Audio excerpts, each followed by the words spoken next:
जो राक्षसों के राजा हैं बलि ने अपने गुरु के चरणों में माथा टेका, हे गुरुदेव, हम जानते हैं कि देवताओं को हम मार नहीं सकते, परंतु इन देवताओं को हम स्वर्ग से भगा तो सकते हैं, तो ऐसा कोई उपाय है? बोले हाँ, 3 प्रकार के उपाय बताए। बोले राजा बलि तुम 3 उपाय करो। बोले कौन कौन से? बोले एक गौ सेवा, दूसरा गुरु सेवा और तीसरा संत सेवा। जब तुम इन तीनों की सेवा करोगे, इनका सम्मान करोगे, तो तुम देवताओं को मारोगे तो नहीं, परंतु उनसे जीत सकोगे। बोले सच में आज जो राक्षसों के राजा बलि हैं देवताओं की पूजा करते हैं, अर्थात जैसे भगवान नारायण की पूजा की है और गौ की सेवा की है, संत ब्राह्मणों का उन्होंने सम्मान किया है, समाज से तिरस्कृत रुग्ण सबकी सेवा की है बलि ने। तो जब सेवा की तो आज गुरु का हाथ सिर पे है, बलि इतने बलशाली हो गए कि आज बलि ने राक्षस सेना के साथ सीधा आक्रमण कर दिया जाकर स्वर्ग लोक पर। स्वर्ग के देवता मरे तो नहीं, परंतु हार कर आज स्वर्ग छोड़कर भाग गए। स्वर्ग छोड़कर भागे। उधर देवताओं की माता अदिति दौड़ी दौड़ी अपने पति कश्यप के पास गई, अरे स्वामी, मुझसे अपने पुत्रों का दुख देखा नहीं जाता, मैं नहीं चाहती कि मेरे पुत्र इस प्रकार भटके, इसलिए कुछ करिए। तो आज कश्यप जी को ध्यान आया कि भगवान ने मुझे वचन दिया था कि वो मेरे घर पुत्र के रूप में आएगा। हे देवी, तुम्हें मैं एक व्रत बताता हूँ जिसका नाम है पयोव्रत। इस व्रत को करो, 12 दिन तक तुम कुछ भी मत ग्रहण करो, सिर्फ काली गाय का छटाक मात्र दूध का पान करो, और 12वें दिन जब इस व्रत को खोलोगी तो तुम्हारे गर्भ में भगवान साक्षात नारायण आएंगे। माता अदिति ने आज 12 दिन का व्रत किया है, पयोव्रत। 12 दिन बाद जैसे व्रत खोला, आज भगवान साक्षात वामन बन के माता अदिति के गर्भ से प्रकट हुए हैं। बोले वामन भगवान की। 1.5 फुट का शरीर है छोटे से, और भगवान का जब वो शरीर देखा, वो स्वरूप देखा, तो महाराज कश्यप आदित्य ने उनके चरणों में प्रणाम किया। बृहस्पति ने उनको आज गुरु दीक्षा दी है, एक तो पवित्र धारण करवाया है, माता सरस्वती द्वारा अनेक प्रकार की पूजा दी गई। बृहस्पति जी गुरु बने, भिक्षा लेने जाते हैं, थोड़ी थोड़ी भिक्षा ग्रहण करते हैं। एक दिन बृहस्पति ने कहा, हे वत्स, हमें छोटी भिक्षा नहीं, अब कोई बड़ी भिक्षा मांग के लाओ। बोले गुरुदेव कहाँ जाऊंगा?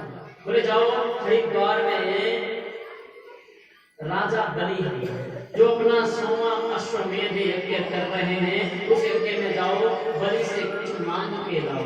आज भगवान उस अपने स्वरूप में राजा बलि के उस यज्ञ में पहुंचे।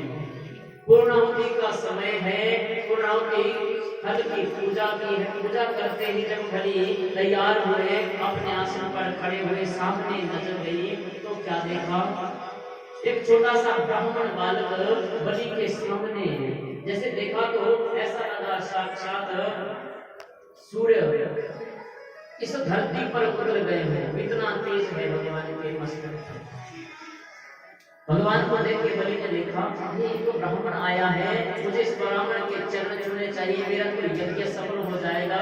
जिस यज्ञ में बिन बुलाए कभी ब्राह्मण आ जाए, वो यज्ञ हमारा किए बिना ही सफल हो जाता है। गुरु से इजाजत मांगी, गुरुदेव तो ब्राह्मण बालक आया है, तो मैं चाहता हूं कि मैं कुछ दूं। भगवान आगे बढ़े हैं, बलि ने प्रणाम किया है चरणों में। भगवान को बलि कहते हैं ब्राह्मण देवता। मैं धन्य हो गया जैसे बड़े ब्राह्मण के दर्शन करके। मैं चाहता हूं आज मेरे घर में यज्ञ चला है और मैं तुम्हें कुछ दूं। मांगो, मैं आपको क्या दे सकता हूँ? प्रभु मांगो। हे ब्राह्मण देवता, अब मांगो। भगवान उस ब्राह्मण के वेश में कहते हैं, राजा, मैंने तुम्हारा खूब नाम सुना है, परंतु मैं यहाँ कुछ मांगने नहीं आया है। बोले मैं तो यहाँ जा रहा था, पता चला कि यज्ञ चला है, तो चला आया, हैं प्रभु अगर आप आए हैं तो मेरे मन में इच्छा है कि मैं तुम्हें कुछ ना कुछ दूं हे ब्राह्मण देव।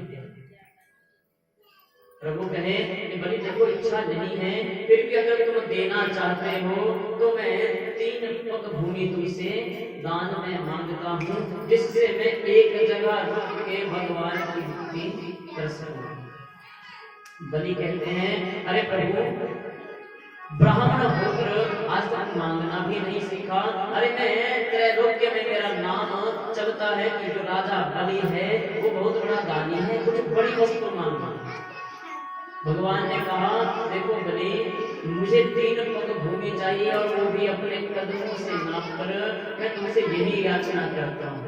बलि ने कहा जैसे ब्राह्मण देवता आपकी इच्छा है मैं आपको देता हूँ, ना ऐसे नहीं है। तो जब किसी को कोई वस्तु दी जाती है तो वो दान संकल्प के द्वारा दिया जाता है। तो आप संकल्प हाथ में लीजिए, संकल्प से मुझे वो दान दीजिए तो मैं स्वीकार करूंगा। बलि के साथ गुरु शुक्राचार्य खड़े हैं। देखा क्या ये ब्राह्मण बालक इतनी बड़ी बड़ी बातें कर रहा है, मैं देखो तो कौन है, ध्यान लगा के देखा तो क्या देखा है कि ये साक्षात नारायण है। बलि को कहे अरे विरोचन पुत्र बलि ये कोई बामन नहीं, ये त्रेपन है, ये साक्षात नारायण है, उसके चक्कर में मत बस मना कर देश को देने के लिए।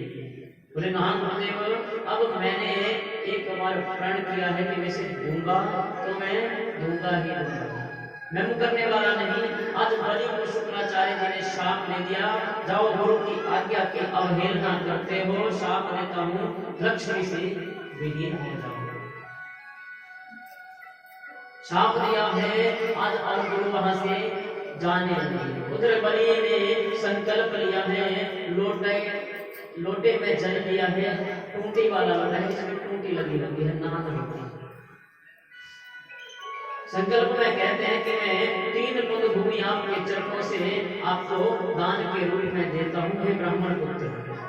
जैसे भगवान के हाथ में उस जल को फेंकने लगे, डालने लगे, तो शुक्राचार्य ने सोचा कि मेरे शिष्य का नाश हो जाएगा, इसलिए छोटा सा एक रूप बनाया और उस लोटे की टोटी में आके घुस गए। अब जल निकले ही नहीं।